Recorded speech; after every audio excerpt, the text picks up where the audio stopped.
ஓமலூர் அருகே மின்கம்பி உரசியதால் லாரி தீப்பிடித்து எரிந்த நிலையில் நீண்ட நேரமாகியும் தீயணைப்புத்துறையினர் வராததால் பொதுமக்கள் ஆத்திரமடைந்தனர். சேலம் மாவட்டம் ஓமலூரிலிருந்து முத்துநாயக்கன்பட்டி செல்லும் சாலையில் தனியார் திருமண மண்டபம் ஒன்று அமைந்துள்ளது. அங்கு இன்று காலையில் லாரி ஒன்று சோஃபா செய்ய பயன்படுத்தப்படும் ஸ்பாஞ்ச் பாரத்துடன் சென்று கொண்டிருந்தது.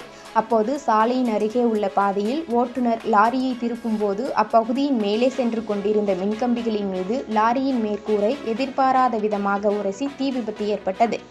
சிறிது நேரத்தில் இந்த தீ லாரி முழுவதும் பரவிய நிலையில் ஓட்டுநர் கீழே குதித்து உயிர் தப்பினார். பின்னர் அங்கிருந்த பொதுமக்கள் ஓமலூர் மின்வாரியத்திற்கும் தீயணைப்பு துறைக்கும் தகவல் தெரிவித்தனர்.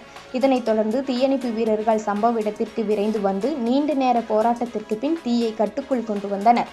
இருப்பினும் இந்த தீ விபத்தில் லாரி முற்றிலுமாக எரிந்து எலும்புக்கூடாக காட்சியளித்தது. இதற்கிடையே தீயணைப்புத்துறைக்கு தகவல் தெரிவித்தும் நீண்ட நேரமாக அவர்கள் வராததால் அப்பகுதியில் சூழ்ந்திருந்த பொதுமக்கள் அதிகாரிகளிடம் வாக்குவாதத்தில் ஈடுபட்டனர். இதனால் அங்கு சிறிது நேரம் சலசலப்பு ஏற்பட்டது.